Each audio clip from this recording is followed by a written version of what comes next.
ভারতবর্ষে তখন ইসলাম ধর্মের প্রচার হয়নি। রাজা পৃথিবীরাজ তখন ভারত শাসন করত। রাজা পৃথিবীরাজ প্রতিনিয়ত তার পুরোহিতদের নিয়ে মন্দিরে পূজা করার জন্য যাতায়াত করত। ভারতের মানুষ তখন দেবদেবী ও অগ্নি পূজা করত। অজ্ঞতা আর কুসংস্কারে ডুবেছিল ওই সময়। একদিন রাতে হজরত খাজা মঈনুদ্দিন চিশতি রহমতুল্লাহ আলাইহি তার নিজ গৃহে শায়িত ছিলেন। গভীর রজনীতে তিনি স্বপ্নে দেখলেন রাসূল সাল্লাল্লাহু আলাইহি ওয়াসাল্লাম বলছেন, হে খাজা মঈনুদ্দিন, তুমি হিন্দুস্থানে যাও, সেখানে গিয়ে দ্বীনের দাওয়াত দাও, ইসলাম ধর্ম প্রচার করো। হিন্দুস্তানের মানুষ কুসংস্কারের মধ্যে পড়ে আছে, তুমি যাও, তাদেরকে আল্লাহর পথে ফিরিয়ে আনো। এই স্বপ্ন দেখে খাজা মঈনুদ্দিন চিশতি জাগ্রত হলেন। অতপর দেরি না করে পরের দিন খাজা মঈনুদ্দিন চিশতি বেশ কয়েকজন সঙ্গী সহ হিন্দুস্তানের পথে রওনা হলেন। বেশ কয়েকদিন অনেক পথ অতিক্রম করার পর ভারতের রাজস্থানের আজমির নামক স্থানে প্রবেশ করলেন। সেখানে তখন রাজা পৃথিবীরাজ শাসন করত। তার বিরুদ্ধে কথা বলে এমন কারো সাহস ছিল না। এদিকে খাজা মঈনুদ্দিন চিশতি ও তার সঙ্গী সাথীরা অনেক পথ অতিক্রম করে ক্লান্ত হয়ে পড়েছিল। তাই খাজা মঈনুদ্দিন চিশতি এবং তার সঙ্গীরা আজমিরের তারাগারের পাহাড়ের নিচে বিশ্রাম নিচ্ছিলেন। ঠিক ওই সময় নামাজের সময় হয়ে গিয়েছিল।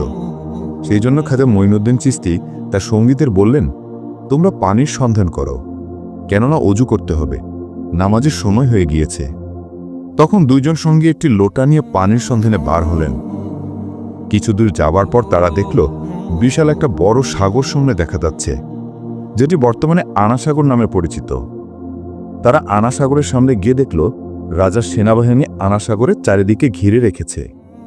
তাদেরকে দেখা মাত্রই সেনাবাহিনী বলল, আপনারা কে, আর এর আগে তো কখনোই দেখিনি, এখানে কি চাই?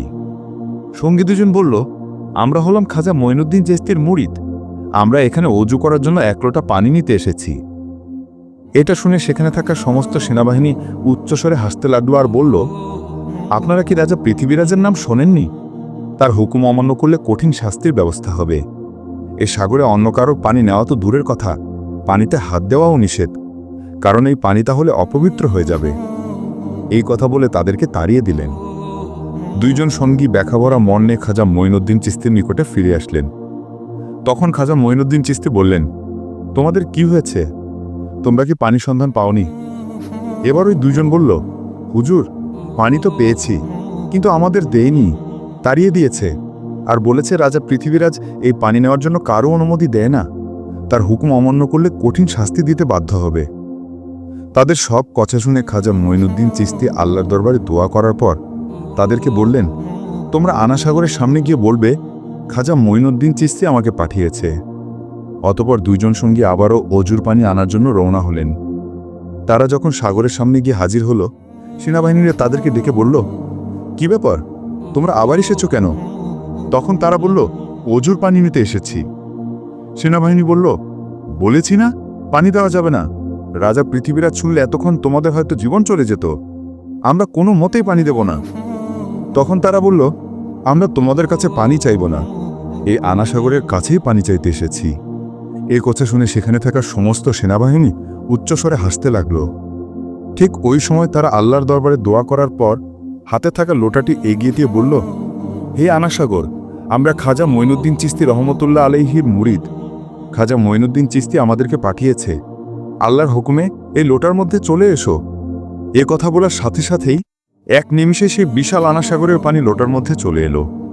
চোখের সামনে এমন বিস্ময়কর অলৌকিক ঘটনা দেখার পর সেখানে থাকা সমস্ত সেনাবাহিনী বিস্ময়ে হতবাক হয়ে এক দৃষ্টিতে খাজা মঈনুদ্দিন চিশতির দিকে তাকিয়ে রইলেন। দেরি না করে সাথে সাথে তারা কলেমা পড়ে ইসলাম ধর্ম গ্রহণ করলেন। আর কিছু ছিল কট্টর হিন্দুত্ববাদী। তাদের মনে হয়েছিল এটি কোনো জাদুর প্রভাব। তাই তারা পৃথিবীরাজকে খবর দেওয়ার জন্য দ্রুত রাজদরবারে চলে আসলেন। রাজা পৃথিবীরাজ তাদেরকে দেখে বললেন, কি ব্যাপার, তোমাদের চোখে মুখে এমন ভয়ের চিহ্ন দেখাচ্ছে কেন? তখন তারা বলল, রাজামশাই, সর্বনাশ হয়ে গেছে।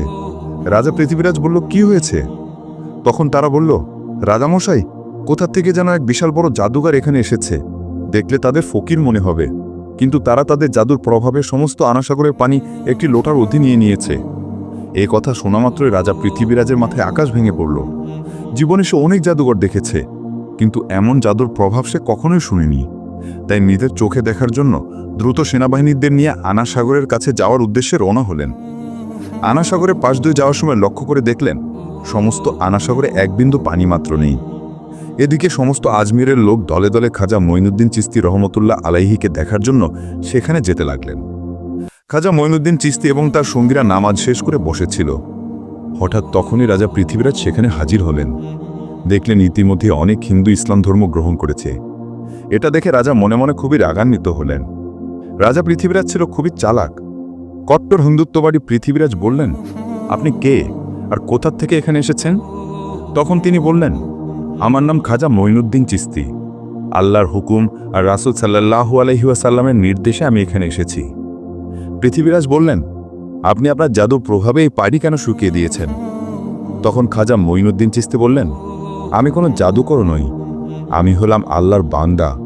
আল্লাহর হুকুম পালন করার জন্য পানি আনতে গিয়েছিলাম, কিন্তু পানি না দেওয়ার কারণে এ পানি আল্লাহ শুকিয়ে দিয়েছে।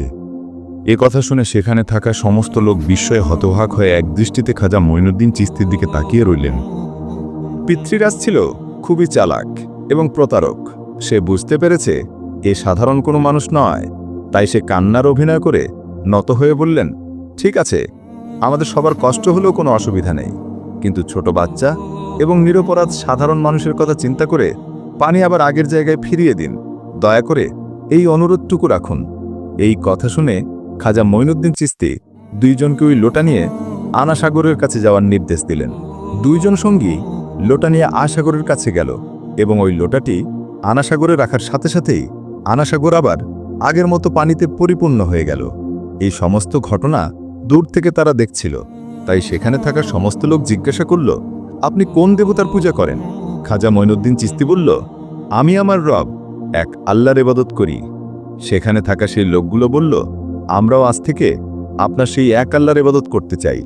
সেখানে থাকা সমস্ত লোক একে একে ইসলাম ধর্ম গ্রহণ করল, কিন্তু রাজা পৃথ্বীরাজ এটা মেনে নিতে পারেনি। তাই সে খুব রেগে গিয়ে রাজদরবারের দিকে ফিরে আসতে লাগলেন।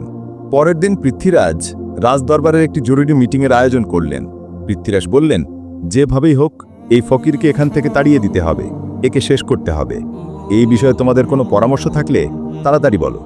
তখন মন্ত্রী বলল, রাজামশাই, এই ফকির তো কোনো সাধারণ মানুষ নয়, সে তো একজন বড় জাদুঘর। তার জাদুর প্রভাবে সবাইকে যেভাবে একে একে ইসলাম ধর্মে নিয়ে যাচ্ছে, একদিন কিন্তু ভারতবর্ষে হিন্দু ধর্ম পালন করার মতো আর কেউই থাকবে না। তার সাথে মোকাবেলা করতে হলে বিশাল বড় জাদুঘরের দরকার। তখন সেখানে থাকা একজন সেনাবাহিনী বলল, রাজামশাই, আমাদের দেশে এর চেয়েও একজন বড় জাদুঘর আছে। তখন পৃথ্বীরাজ বলল, তার নাম কি? তখন সেনাবাহিনীটি বলল, সে হলো জয়পাল জাদুঘর। পৃথ্বীরাজ বলল, যাও, তাকে তোমরা এই রাজদরবারে নিয়ে এসো। অতঃপর কয়েকজন সেনাবাহিনী জয়পাল জাদুঘরের সাথে সাক্ষাৎ করার জন্য রওনা হলেন। কিছুক্ষণ পর জয়পাল জাদুঘরের বাড়ির কাছে গিয়ে দেখল জয়পাল আকাশে ভাসমান অবস্থায় গভীর ধ্যানে মগ্ন। তাদেরকে দেখা মাত্রই নিচে নেমে আসলো এবং বলল, রাজা পাঠিয়েছে তোদের। এমন কথা শুনে সেনাবাহিনীরা অবাক হয়ে গেল। তারা মনে মনে ভাবতে লাগলো, আর কোনো চিন্তা নেই, এইবার তাদের কাজ সম্পূর্ণ হবে। সমস্ত কথা জয়পাল জাদুঘরের সাথে তারা খুলে বলল। অতঃপর তারা দেরি না করে জয়পাল জাদুঘরকে রাজদরবারে নিয়ে হাজির করল। জয়পাল বললেন, রাজামশাই, আমাকে ডেকেছেন কেন? রাজা পৃথ্বীরাজ বললেন, শুনেছি আপনি ভারতবর্ষের সবচেয়ে বড় জাদুঘর। আমরা তো সবাই একটা সমস্যার মধ্যে পড়ে গেছি, তোমাকে এটা উদ্ধার করতে হবে। তখন জয়পাল বললেন, বলুন, আপনার জন্য কি করতে পারি? পৃথ্বীরাজ বললেন, আপনিও হিন্দু আর আমরা সবাই হিন্দু, কিন্তু কোথা থেকে এক ফকির এসে একে একে সবাইকে তার জাদুর প্রভাবে হিন্দু ধর্ম ত্যাগ করে ইসলাম ধর্মে নিয়ে যাচ্ছে।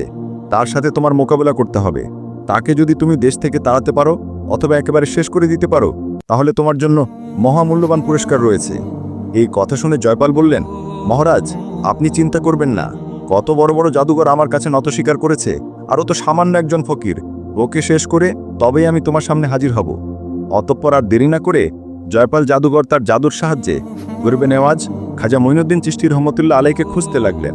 কিছু দূর যাবার পর জয়পাল জাদুঘর দেখল গরিবে নেওয়াজ খাজা মঈনুদ্দিন চিশতি তারাগার পাহাড়ের একটি পাথরের এক কোণে আল্লাহর ইবাদতে মগ্ন আছে, কোনো দিক তাকাচ্ছে না। এটা দেখে জয়পাল জাদুঘর পিছন দিক থেকে ওদিকে এগিয়ে গেল। জয়পাল বলতে লাগলো, এই ফকিরকে মারা আমার কাছে তো সামান্য কাজ, আমি পিছন দিক থেকে এসেছি তাও দেখতে পাইনি, এটা কোন জাদুঘর হলো? এই কথা বলে তার জাদুর প্রভাবে সেই পাহাড় থেকে একটি বিশাল বড় পাথর উঠিয়ে যেমনই খাজা মঈনুদ্দিন চিশতিকে চাপা দিতে যাবে, এমন সময় খাজা মঈনুদ্দিন চিশতি একটি আঙ্গুল উঠিয়ে বলল, হে তারাগার পাহাড়ের পাথর, তুমি দেখছো না আমি আল্লাহর ইবাদত করছি? হে পাথর, তুমি যদি আল্লাহর পক্ষ থেকে আসো তাহলে আমাকে চাপা দিয়ে মেরে ফেলো, আর যদি শয়তানের পক্ষ থেকে আসো ওখানেই দাঁড়িয়ে যাও। এই কথা শুনে পাথর সেখানেই থমকে দাঁড়িয়ে পড়ল, 1 ইঞ্চিও নড়ল না। জয়পাল জাদুঘর একের পর এক জাদুঘর দেখাচ্ছে, কিন্তু কিছুই করতে পারছে না। এই ক্ষমতা দেখে জয়পাল বিস্ময়ে হতবাক হয়ে গেল। জয়পাল বুঝতে পেরেছে যে ইনি সাধারণ কোনো মানুষ নয়, তার কাছে আমার এই জাদু কখনোই চলবে না। তাই দেরি না করে জয়পাল জাদুঘর সঙ্গে সঙ্গে খাজা মঈনুদ্দিন চিশতির কাছে হার স্বীকার করল এবং ইসলাম ধর্ম গ্রহণ করল। পরের দিন থেকে সারা ভারতবর্ষে এই খবর ছড়িয়ে পড়ল যে ভারতের সবচেয়ে বড় জাদুকর জয়পাল একজন ফকির, যার নাম গরিবে নেওয়াজ খাজা মঈনুদ্দিন চিশতি। তার কাছে হেরে গিয়ে ধর্মত্যাগ করে ফকিরের ধর্ম গ্রহণ করেছে। তিনি এমন এক রবের ইবাদত করে যার কাছে কোনো শক্তি জিততে পারে না। সমস্ত ভারতের মানুষ বলতে লাগলো, তিনি এমন কোন রবের ইবাদত করে যে তার কাছে সবাই হেরে যাচ্ছে? তাহলে সেই রবের ক্ষমতাই বা কত বড়? আমাদের উচিত ওই রবের ইবাদত করা। এই কথা বলে দলে দলে সবাই ইসলাম ধর্ম গ্রহণ করার জন্য খাজা মঈনুদ্দিন চিশতি রহমতুল্লাহ আলাইহির কাছে যেতে লাগলো। এই খবর পেয়ে রাজা পৃথ্বীরাজ খুবই চিন্তিত হয়ে পড়লেন। তিনি বুঝতে পারছেন না এবার তিনি কি করবেন। তখন মন্ত্রী বলল, রাজামশাই, জয়পাল জাদুকর ইসলাম ধর্ম গ্রহণ করেছে, আরও অনেক মানুষ একা একা ইসলাম ধর্ম গ্রহণ করছে। আমাদের মনে হয় তিনি সাধারণ কোনো মানুষ নয়, তার অনেক ক্ষমতা আছে, তাকে হারানো অসম্ভব, তার কথা আমাদের মেনে নেওয়া উচিত। তখন পৃথ্বীরাজ বলল, এত সহজে আমি হার মেনে নেব না। অতঃপর তোমরা যাও, ওই ফকিরকে এখানে ডেকে নিয়ে আসো। অতঃপর কয়েকজন সেনাবাহিনী এই খবর দেওয়ার জন্য রওনা হলেন। সেখানে হাজির হয়ে বললেন, রাজামশাই, আপনার সাথে খুবই গুরুত্বপূর্ণ কথা বলার জন্য আপনাকে ডেকেছেন। তখন খাজা মঈনুদ্দিন চিশতি নিজেই রাজা পৃথ্বীরাজের সাথে কথা বলার জন্য বেরিয়ে পড়লেন। এদিকে ওই এলাকার এক হিন্দু পণ্ডিত ছিল। সে প্রতিদিন পূজা করার জন্য মন্দিরে যেত এবং মূর্তির সামনে দুধ ঢালত। একদিন তার মেয়ে সেই পণ্ডিতকে জিজ্ঞেস করল, বাবা, আপনি প্রতিদিন দুধ নিয়ে মন্দিরে যান, মন্দিরে ওই মূর্তি দুধ পান করে? তখন পণ্ডিতটি বলল, মা মূর্তি কখনো দুধ পান করে না, ওই মূর্তিগুলোকে আমরা পুজো করি। তখন তার মেয়ে বলল, বাবা, আমি ওই মূর্তিটির দুধ খাইয়ে তবেই আসব। আমি দেখতে চাই যে আসলেই এই দুধ পান করে কিনা। তখন হিন্দু পণ্ডিত বলল, মা, এমন কথা বলতে নেই, সে তো আমাদের ভগবান। মূর্তি কি কখনো দুধ পান করে? তবে মন্দিরে যেদিন কেউ থাকবে না, তুমি সেদিন গিয়ে দেখতে পারো। অতপর একদিন তার মেয়ে দুধ নিয়ে ওই মন্দিরে হাজির হলো।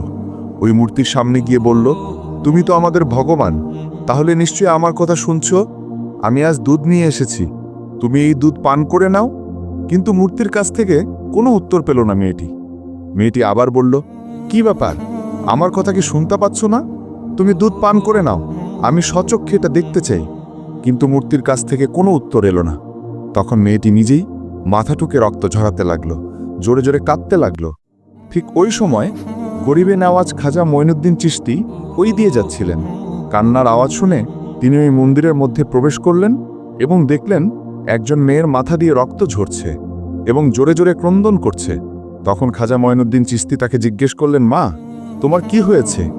মেয়েটি বলল, দেখুন না বাবাজি, আমি দুধ নিয়ে এসেছি এই মূর্তিকে খাওয়াবো বলে, কিন্তু সে কিছুতেই আমার কথা শুনছে না। তখন খাজা মঈনুদ্দিন চিশতি বললেন, মা, মূর্তি কখনো কথা বলতে পারে না এবং খেতেও পারে না। তখন মেয়েটি আবারও নিজের মাথে ঠুকে রক্ত ঝরাতে লাগলো। মেয়েটির এমন ভক্তি দেখে খাজা মঈনুদ্দিন চিশতি অবাক হলেন। তাই মূর্তির সামনে গিয়ে মূর্তিটির কান ধরে বললেন, আমি খাজা মঈনুদ্দিন চিশতি বলছি, তুমি কি শুনতে পাচ্ছ? এই অসহায় নিষ্পাপ মেয়েকে তুমি কাঁদাচ্ছ কেন? এই দুধগুলো খেয়ে নাও। এই কথা বলার সাথে সাথেই ওই মূর্তি দুধ খাওয়া শুরু করলো। এটা দেখে মেয়েটি খুবই খুশি হলো এবং আনন্দে সেখান থেকে চলে আসলো। মেয়েটি যখন গ্রামে প্রবেশ করলো, অনেকেই বলতে লাগলো, এই মেয়েটি হয়তো কোনো অপকর্ম করে এসেছে, সবাই কলঙ্কিত করছে, এখন আমাদের কি হবে? সেখানে ওই মেয়েটির বাবাও উপস্থিত ছিল। তারা সবাই বলতে লাগলো, কি ব্যাপার, তোমার এই অবস্থা কেন? মেয়েটি বলল, বাবা, আমি মূর্তিকে দুধ খাইয়ে এসেছি। এই কথা শুনে সবাই অবাক হলো এবং বলল, এই মেয়ে মিথ্যা বলছে, মূর্তি কখনো দুধ খায় না, নিজেই অপকর্ম লুকানোর চেষ্টায় আমাদেরকে ধোঁকা দিচ্ছে। মেয়েটি তখন কাঁদতে কাঁদতে বিনয়ের সাথে বলল, আমি অনেক বলার পরেও মূর্তি যখন দুধ খায়নি তখন নিজে মাথা ঠুকে রক্ত ঝরিয়েছি। ঠিক ওই সময় এক ফকির বাবা এসে মূর্তির কান ধরে বলল, দুধ খেয়ে নাও। আর সাথে সাথে এই ফকির বাবার কথায় মূর্তি দুধ খাওয়া শুরু করলো। তখন সেখানে থাকা সমস্ত লোক আশ্চর্য হয়ে গেল এবং বলল, কে ওই ফকির বাবা? মেয়েটি বলল, আমি ওই ফকির বাবাকে চিনি না, তবে মনে হয় আশেপাশে কোথাও আছে। তারা সবাই খাজা মঈনুদ্দিন চিশতিয়ার সাথে সাক্ষাৎ করার উদ্দেশ্যে বেরিয়ে পড়লেন। এদিকে খাজা মঈনুদ্দিন চিশতি ততক্ষণে পৃথ্বীরাজের দরবারে এসে হাজির হলেন। পৃথ্বীরাজ বললেন, হে ফকির বাবা, তুমি কি চাও? খাজা মঈনুদ্দিন চিশতি বললেন, আমি ভারতের মানুষকে অন্ধকার থেকে দূরে সরিয়ে কোরআনের আলো দিয়ে আলোকিত করতে চাই। আমি চাই সবাই কুসংস্কার ছেড়ে তওবা করে আল্লাহর পথে ফিরে আসুক, যিনি পৃথিবীর মালিক, যিনি আখিরাতের মালিক, যিনি বললেই এক নিমেষেই সব হয়ে যায়। আমাদের সবার রিজিকের মালিক, জন্ম মৃত্যু সবকিছু তারই ক্ষমতা। সেই মহান আল্লাহ তাআলার ইবাদত করতে চাই, আমি কারো ক্ষতি চাই না। তিনি যখন এসব কথা বলছে, ঠিক ওই সময় একজন ইসলাম বিদ্বেষী ব্যক্তি তার আধ্যাত্মিক ক্ষমতা পরীক্ষা করতে এসে বলল, তিনি যদি সত্যিকারের আধ্যাত্মিক শক্তিধর হন, তবে পানি থেকে আগুন তৈরি করে দেখান। খাজা মঈনুদ্দিন চিশতি রহমতুল্লাহ আলাইহি আল্লাহর নাম স্মরণ করে পানির উপর ফু দিলেন এবং সেই পানি থেকে আগুন বেরোতে শুরু করে। চোখের সামনেই এমন বিস্ময়কর অলৌকিক ঘটনা দেখে ওই ব্যক্তি খাজা মঈনুদ্দিন চিশতির কাছে ক্ষমা চায় এবং তার ক্ষমতায় বিশ্বাসী হয়ে সাথে সাথেই ইসলাম ধর্ম গ্রহণ করে। ওই সময় এই রাজদরবারের সমস্ত মানুষ রাজা পৃথিবীরাজও বুঝতে পেরেছিলেন যেমন আল্লাহওয়ালা মানুষের সাথে কখনোই মোকাবেলা করা সম্ভব নয়। অনেক অলৌকিক ঘটনা দেখার পর তারা আর দেরি করলেন না, ক্ষমা চাইলেন এবং সঙ্গে সঙ্গে তারা খাজা মঈনুদ্দিন হাতে হাত দিয়ে মুরিদ হয়ে গেলেন এবং ইসলাম ধর্ম গ্রহণ করলেন। খাজা মঈনুদ্দিন চিশতি তাদেরকে ক্ষমা করে দিলেন। অতঃপর খাজা মঈনুদ্দিন চিশতি সেখান থেকে চলে আসলেন। খাজা মঈনুদ্দিন চিশতি তার সঙ্গী সাথী সহ তারাগড়ের পাহাড়ের ওই স্থানে অবস্থান করলেন। খাজা মঈনুদ্দিন চিশতি যখন এক স্থানে আল্লাহর ইবাদতে মগ্ন ছিলেন, ঠিক ওই সময় হিন্দু পণ্ডিত সহ ওই লোকগুলো ওই স্থান দিয়ে যাচ্ছিলেন। তখন হিন্দু পণ্ডিতের ওই মেয়েটি বলল, ওই দেখুন, ওই যে ফকির বাবা বসে আছে, ওই ফকির বাবার কথায় মূর্তি দুধ খেয়েছিল। তখন তারা একে একে সবাই খাজা মঈনুদ্দিন চিশতি রহমতুল্লাহ আলাইহির কাছে হাজির হলেন এবং বললেন, হে ফকির বাবা, আপনি কে আর আপনি কোন এমন জাদু জানেন যে আপনার কথায় মূর্তি দুধ খেয়েছে? খাজা মঈনুদ্দিন চিশতি বললেন, আমি তো আল্লাহর এক বন্দা, আমার কথায় কিছুই হয় না, আমার আল্লাহ যা বলে তাই হয়ে যায়, আমি সেই আল্লাহর ইবাদত করি। তখন তারা বলল, আমরাও আজ থেকে সেই আল্লাহর ইবাদত করতে চাই। এই ভারতে তো একে একে ইসলাম ধর্ম গ্রহণ করেছে, আমাদেরকেও ইসলাম ধর্ম গ্রহণ করিয়ে দিন। অতঃপর তারা সকলেই ইসলাম ধর্ম গ্রহণ করলেন। এই ঘটনার কয়েকদিন পর খাজা মঈনুদ্দিন চিশতি সেখানে একটি জঙ্গলের মধ্যে দিয়ে যাচ্ছিলেন। যাবার সময় দূরে লক্ষ্য করে দেখলেন কয়েকজন হিন্দু পণ্ডিত এবং সেখানে থাকা বিভিন্ন লোকজন অগ্নি পূজা করছে। এটা দেখে খাজা মঈনুদ্দিন চিশতি তাদের দিকে এগিয়ে গেলেন এবং বললেন, আপনারা আগুন পূজা করছেন কেন? এই আগুন আপনাদের কি উপকার করে? তখন তারা বলল, এই আগুন হলো আমাদের খোদা, আগুনকে খুশি করছি, মৃত্যুর পরে নরকের আগুন থেকে মুক্তি পাওয়ার জন্য আগুন পূজা করছি। তখন খাজা মঈনুদ্দিন চিশতি রহমতুল্লাহ আলাইহি বললেন, আচ্ছা বেশ, তাহলে আপনার আগুনকে খুশি করছেন, আগুনকে স্পর্শ করুন তো, আগুন আপনাদের জ্বালিয়ে দেয় কিনা। তখন সেখানে থাকা আরেকজন বলল, এটা আবার কেমন ধরনের কথা? আগুনে হাত দিলে তো হাত পুড়েই যাবে। তখন খাজা মঈনুদ্দিন চিশতি বললেন, আপনারা এমন খোদার পূজা করেন যে খোদা আপনাদেরকে পুড়িয়ে দেবে, কিন্তু আমি এমন এক খোদার পূজা করি যার হুকুমে আগুন ঠান্ডা হয়ে যায়। এই কথা শুনে সেখানে থাকা আরেকজন হিন্দু পণ্ডিত অট্টহাসি করে বলল, আগুনের ধর্ম তো পোড়ানো, আর আপনি যেহেতু বলছেন তাহলে আপনি আমাদের সচক্ষে দেখান। তখন খাজা মঈনুদ্দিন চিশতি রহমতুল্লাহ আলাইহি আগুনকে লক্ষ্য করে বললেন, হে আগুন, আমি আল্লাহর এক খাজা মঈনুদ্দিন চিশতি বলছি, আল্লাহর হুকুমে তুমি ঠান্ডা হয়ে যাও।